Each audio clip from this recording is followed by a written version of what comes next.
nos assistem e nos acompanham, sejam muito bem-vindos. Você está no canal BTCFE, Escola Bíblica à Distância.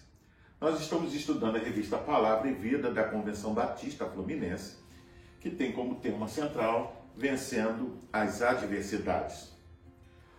Hoje, na lição de número 4, vamos estudar sobre a vida de Josué, que tem como tema Quando a adversidade é decepção. O representante de nossa lição de hoje é Josué, homem escolhido por Deus para ser o responsável a liderar o povo de Israel na conquista da Terra Prometida. Sem dúvida você já leu sobre essa história. Ele sucedeu a Moisés. A sua história é narrada no livro que leva o seu nome, mas também outros textos que encontramos de fatos importantes. Está em Êxodo 17, 8 ao 16, 33 a 11. Encontramos então Josué recebendo a função para comandar uma tropa israelita e sendo escolhido por Moisés como seu assistente pessoal. Ele era filho de Num, da tribo de Efraim, de acordo com Números 13, 8. Quando o povo do Egito foi liberto, Josué já tinha mais de 40 anos. No momento em que Moisés recebeu a lei, Josué já era o seu auxiliar e o acompanhava com seus encontros com o Senhor. E aí a gente vê vários textos aqui em Êxodo 24, 13, 32, 17, 33, 11 e Números 21 a 28.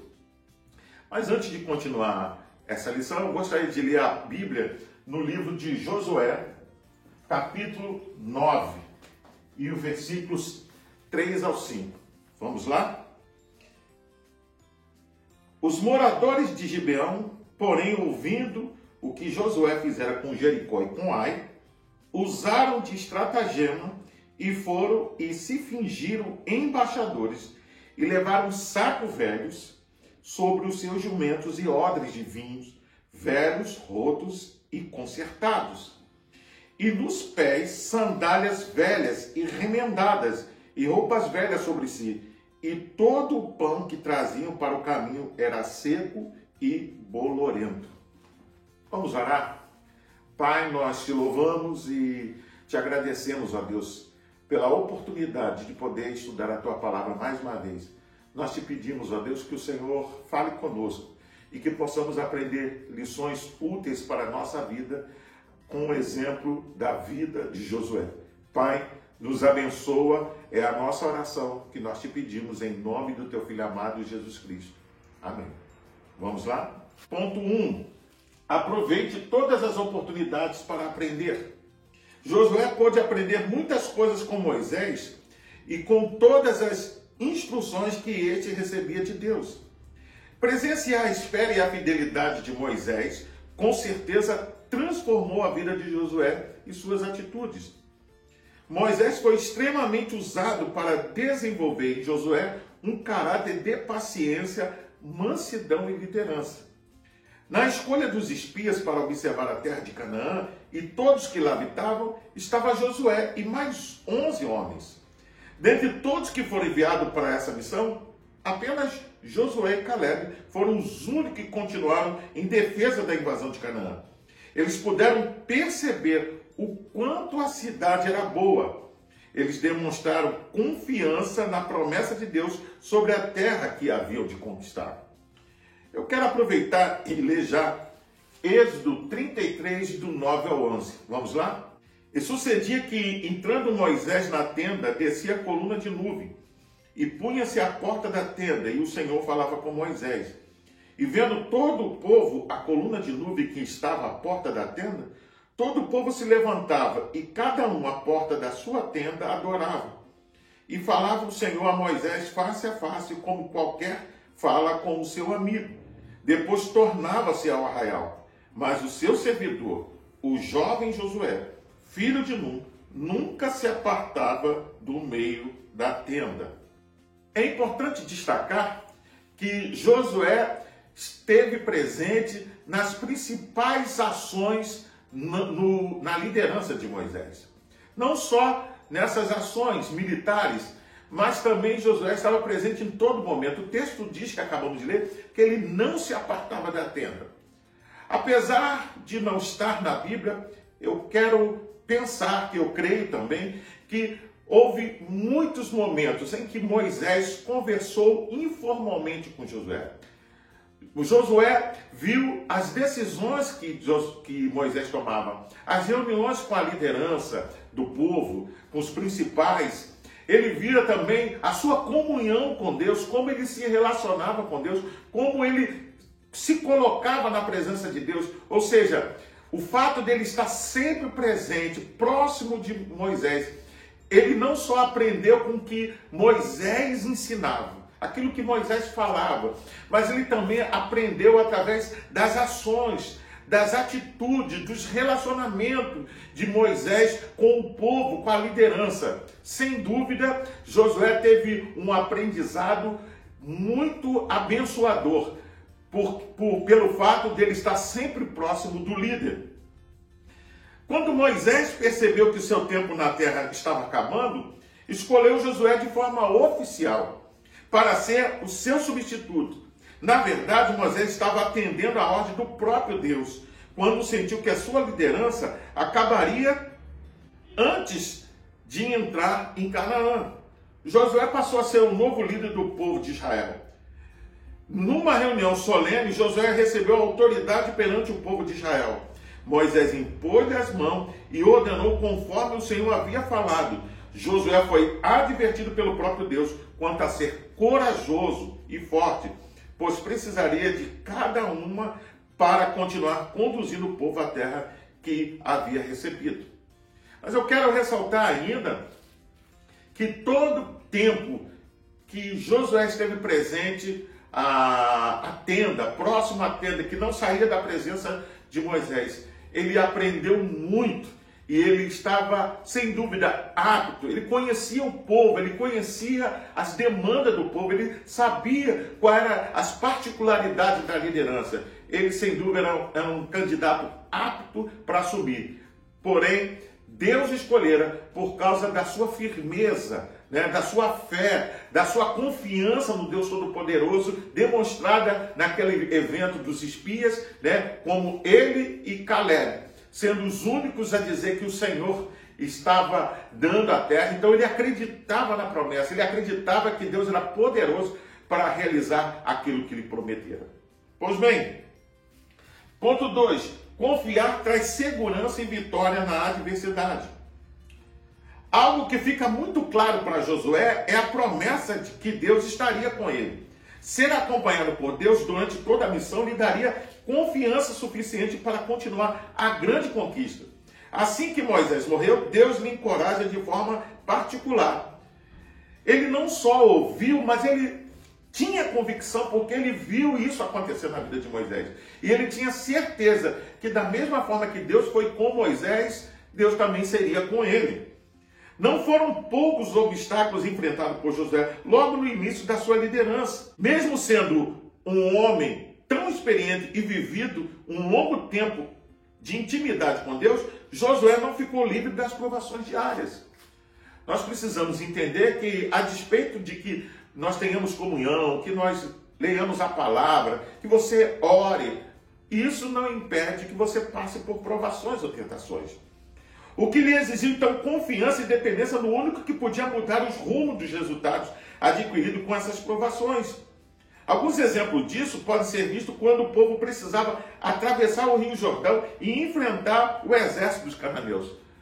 Você vê que Josué, em momento algum, duvidou. Ele mandou o povo se preparar, ele ordenou o povo e mandou que o povo fosse atravessar o rio. Ele tinha plena confiança, porque ele havia visto Deus abrir o Mar Vermelho, alimentar o povo, realizar milagres no deserto. Então ele sabia que Deus era poderoso para cumprir aquilo que ele estava lhe dando direção a fazer.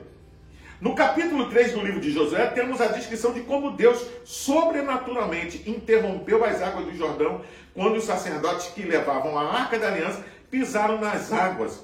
Assim, o povo de Israel passou a seco, marchando em direção a Jericó. Quero ler ainda Josué capítulo 7, versículos 7, 10, 11 e 13. Diz o texto: Disse Josué: Ah, Senhor Deus, Por que fizeste este povo passar o Jordão para nos entregares na mão dos amorreus, para nos fazerem perecer? Tomara nos contentáramos com ficarmos da além do Jordão. Então disse o Senhor a Josué: levanta-te, porque estás prostrados assim sobre o rosto.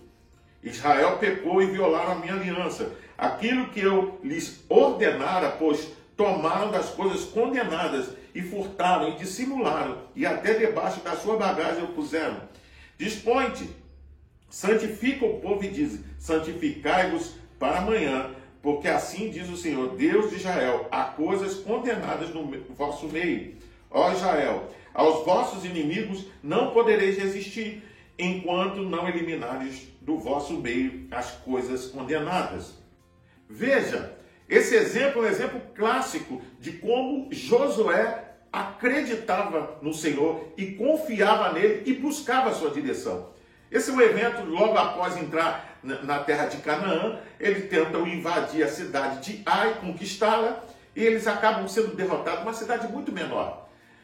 E Josué não sabe o que fazer, não é? E a Bíblia fala que ele busca o Senhor. E quando ele busca o Senhor, Deus então revela para ele que há coisas condenadas no meio do povo. O povo estava desobedecendo. E ainda mais diz aonde está escondida, debaixo da terra.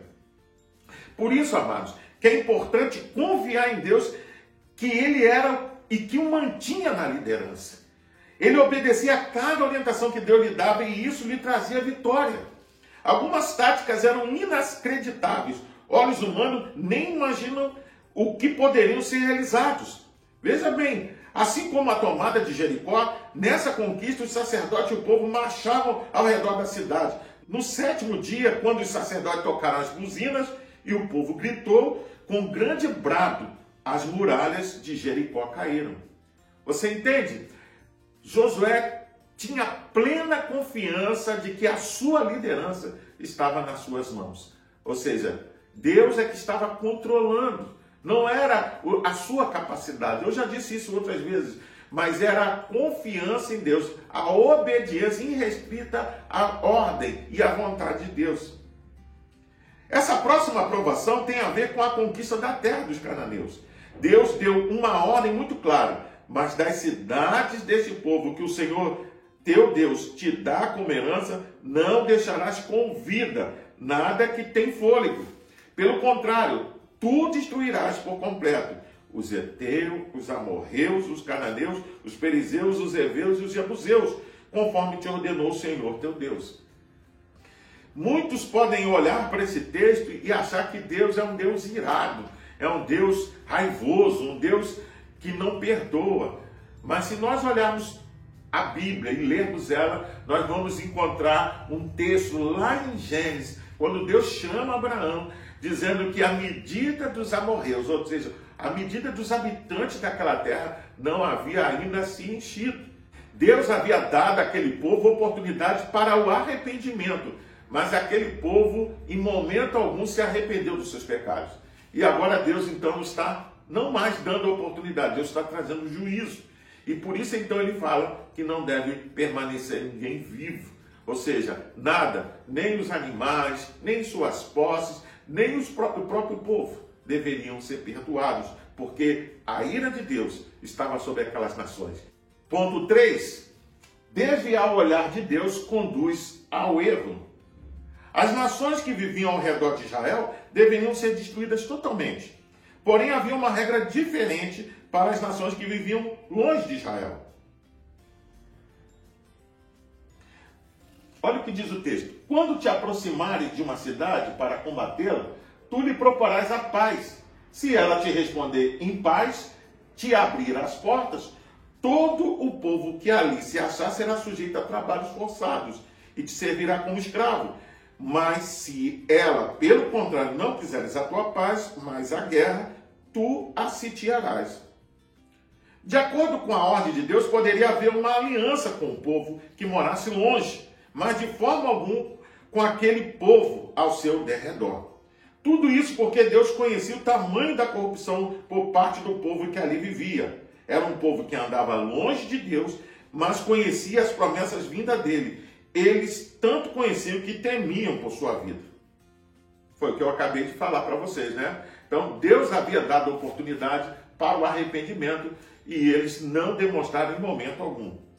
Os moradores de Gibeão, com medo do que lhes poderia acontecer, por morarem perto, montaram uma encenação para enganar Josué e o seu povo. Você se lembra do texto que lemos na Bíblia, no início da lição, Josué capítulo 9? Pois bem, eles simularam uma caminhada como se estivesse vindo de muito longe e forjaram uma história para conseguir uma aliança com Israel. Tudo que lhe falavam era mentira, mas Josué acreditou. Eles receberam a aliança que tanto queriam. Porém, passaram 3 dias da aliança, os israelitas ouviram que eles eram vizinhos e por causa da sua desonestidade, os gibeonitas foram amaldiçoados e passaram a ser escravos, lenhadores e tiradores de água para a comunidade. Josué acabou fazendo aliança com seu inimigo, né? Ele foi dissuadido, irmãos, de mudar. Ele acabou mudando a sua posição, achando que estava tomando a decisão, ou a melhor decisão. A precipitação o fez errar. Tudo foi tão bem armado que Josué deixou de consultar a Deus e acabou por errar. Você vê onde que estava o erro de Josué? Foi não consultar a Deus antes de tomar uma decisão. Isso é importante porque isso nos chama a atenção para que nós tomemos as nossas decisões pautadas na direção do Senhor. Consultemos antes ao Senhor. Vamos ler aqui 2 Coríntios 11, 14 e 15. Olha o que diz. E não é de admirar, porque o próprio Satanás se transforma em anjo de luz. Não é muito, pois, que os seus próprios ministros se transformem em ministros de justiça. E o fim deles será conforme as suas obras. Ainda João 8, 43 e 44. Qual a razão por que não compreendeis a minha linguagem? E por que sois incapazes de ouvir a minha palavra? Vós sois do diabo, que é o vosso pai, e quereis satisfazer-lhe o desejo. Ele foi homicida desde o princípio e jamais se firmou na verdade, porque nele não há verdade. Quando ele profere mentira, fala do que lhe é próprio, porque é mentiroso e pai da mentira.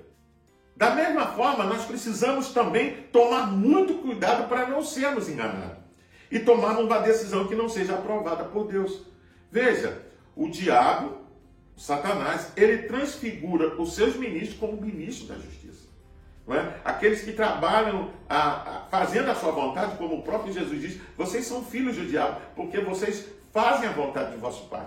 Porque o diabo ele nunca se firmou na verdade. Não é? Ele usa do engano, da mentira, para dissuadir, para levar aos filhos de Deus ao engano, ao erro e a desobedecer a Deus. Ao nosso redor teremos mentirosos, falsificadores, atores, vozes mansas, espertezas e astúcias que tentarão desviar nossa atenção da verdade e do motivo para a nossa caminhada se tornar vitoriosa. É necessário tomar cuidado e procurar a direção de Deus de cada passo. Devemos buscar o conselho de Deus, mesmo naquelas coisas que parecem ser claras e óbvias. Precisamos tomar cuidado com as armadilhas que os inimigos nos apresentam, como se fossem as melhores saídas e nos fazem desviar o olhar daquele que tem poder para suprir as nossas necessidades. Eu sempre falo que o óbvio tem que ser dito, né? O óbvio tem que ser visto, analisado, para que nós não tomemos decisões erradas. E o ponto 4, então, fala que as armadilhas para nos decepcionar. Quais são as armadilhas de hoje? O que pode nos fazer desviar da presença de Deus? O que chega como amigo, mas na verdade está usando uma coraça para disfarçar o engano e mentiras. Quais as adversidades que enfrentamos todos os dias? O autor, então, coloca aqui vários pontos. Por exemplo, a falta de tempo. Temos tempo para inúmeras atividades, mas para as coisas de Deus nunca há tempo. Você já viu isso? Não é? Muitos irmãos falarem disso. Muitas pessoas dizem, não tem tempo, eu trabalho muito, enfim. Né? Não há tempo para Deus. O celular no lugar da Bíblia. Esse nem precisa falar, não é? Jogos, Facebook, Instagram, enfim, tantos materiais, jogos que são colocados diante dos nossos olhos que se a gente não se der conta, a gente acaba não tendo tempo sequer para ler a Bíblia. A televisão no lugar da oração, não é? Séries, filmes, enfim, jogos também, né, na televisão, acabam nos tirando o tempo da oração. Os métodos ilícitos para a conquista do emprego, né, como propostas corruptas para alcançar objetivos pessoais e profissionais, financeiros, que se nós não dermos conta, se a gente der ouvido, acaba errando também. A falta de compromisso com o bem mais precioso que Deus nos deu, a família. Se lembra? Nós temos tempo para tudo, menos para Deus e, consequentemente, às vezes, nem para a própria família. Não é? Enfim, a substituição da comunhão na congregação. Hoje a fase, em grande escala, é que eu não preciso de igreja para ter comunhão com Deus. Mas estão em festas, viagens, reuniões de famílias, que são motivos para favorecer o distanciamento com a igreja. Precisamos, então, atentar para a palavra que diz: não deixamos a nossa congregação como é costume de alguns.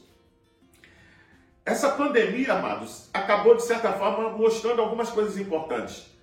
Não é? Aquilo que a gente pensava que era essencial e importante se tornou supérfluo. Não é? A maior parte das pessoas tiveram que parar de trabalhar. E mesmo agora que o tempo já passou, muitos estão trabalhando de forma remota, distante. Enfim, o trabalho deixou de ser tão essencial e muitos descobriram o relacionamento com a família. Uma coisa também ficou muito caracterizada nesse momento de distanciamento social e de pandemia, foi que muitas pessoas não têm tempo para a igreja. Muitas pessoas não acessam sequer os canais, né, para ver os cultos online. Mas nós vemos nas redes sociais essas mesmas pessoas indo a bares, a cinema, a shopping, a praia. Ou seja, pode estar na praia, no meio de uma multidão, mas não pode estar na igreja com máscara, cuidado, passando álcool na mão, enfim, tendo toda aquela preocupação do líder e do pastor da igreja. A pessoa diz que não pode porque tem medo de apanhar, né, o Covid, mas não tem medo de fazê-lo quando está no shopping, ou no cinema, ou numa praia. Você mostra a incoerência dessas pessoas e demonstra que elas não têm prazer de ter comunhão. As orientações do mundo em detrimento das orientações do líder de Deus. Eu penso que tem muita gente que já chega para nós, para conversar conosco, com a ideia pronta, e quer só o nosso assentimento, né? Quer que a gente concorde com ela. Na verdade, elas não querem ouvir a voz de Deus através do seu líder, que a palavra nos mostra que conduz, que mostra o caminho para as ovelhas, como devem se portar. Elas já chegam com uma decisão pronta. E quando o líder discorda, elas sequer dão ouvidos. A falta de paciência para esperar o tempo de Deus, né? Há tempo para tudo. Eclesiastes 3. A confiança exagerada em si mesmo também é um outro erro, porque as pessoas pensam que elas são autossuficientes. Eu quero ler ainda um texto em Mateus 24, 22 ao 25. Diz assim: não tivessem aqueles dias sido abreviados, ninguém seria salvo. Mas por causa dos escolhidos, tais dias serão abreviados. Então, se alguém vos disser: eis aqui o Cristo, ou ei-lo ali, não acrediteis, porque surgirão falsos cristos e falsos profetas, operando grandes sinais e prodígios para enganar, se possível, os próprios eleitos. Vede que vô-lo tenho predito. E ainda 2 Timóteo 3, 1 ao 5. Sabe, porém, isto, que nos últimos dias sobrevirão tempos difíceis, pois os homens serão egoístas, avarentos, jactanciosos, arrogantes, blasfemadores, desobedientes aos pais, ingratos, irreverentes, desafeiçoados, implacáveis, caluniadores, sem domínio de si, cruéis, inimigos do bem, traidores, atrevidos, enfatuados, mais amigos dos prazeres que amigos de Deus, tendo forma de piedade, negando-lhe, entretanto, o poder. Foge também deste. Pois bem, o autor coloca algumas questões que nos distanciam da presença de Deus, né? Que faz a gente perder o foco da visão e da obra de Deus. Mas Jesus também alertou isso na sua palavra, dizendo que apareceriam falsos cristos, falsos mestres, doutrinas hereses que nos afastariam da presença de Deus. E Paulo também vai advertir que nos últimos tempos apareceram homens amantes de si mesmos. Ou seja, pessoas que poderiam, se Deus permitisse, nos enganar. Por isso a gente tem que estar atento, porque esses são alguns gigantes que enfrentamos e que nos fazem perder a direção de Deus. Um descuido pode ser o responsável por tirar-nos do prumo e nos fazer pecar. Invista tempo para voltar-se para o Pai. Isso é importante, amado. Nós precisamos estar atentos, porque a Bíblia fala que os dias são maus. Porém, para pensar e agir, quais são os gigantes que estão tendo poder para te desviar do Senhor? O que tem enganado o seu coração ao ponto de fazer pecar? Busque na palavra de Deus textos que lhe ajudem a enfrentar os gigantes do dia a dia. Eu quero convidar você ainda a fazer as leituras diárias que vai de segunda até domingo, que vão te ajudar a entender melhor essa lição. Você pode também ter acesso à revista Palavra e Vida. O link do site está aqui na descrição do vídeo. Você pode então acessar e baixar para o teu tablet, celular ou computador, para não só estudar essa lição, mas acompanhar as futuras lições. Eu sou o pastor Carlos Guerra e nós estamos no canal Beit Sefer, Escola Bíblica à Distância. Hoje nós estudamos a lição de número 4, sobre a vida de Josué, cujo tema foi Quando a adversidade é decepção. Quando nós não nos detemos e não estamos arraigados na palavra de Deus, nós podemos ser facilmente demovidos, não só da obra de Deus na nossa vida, mas do propósito de Deus para nós. São inúmeros inimigos e adversários que estão ao nosso redor, não é? Tramando contra nós, não só no âmbito espiritual, mas também no âmbito humano, não é? Pessoas carnais que estão lutando para que, de fato, nós sejamos desviados da obra que Deus quer na nossa vida. Assim como Josué, eu convido a você a confiar inteiramente no Senhor, porque da mesma forma que Ele te chamou, Ele é capaz de dar a você todas as condições, de capacitar com todas as ferramentas para você realizar o seu trabalho.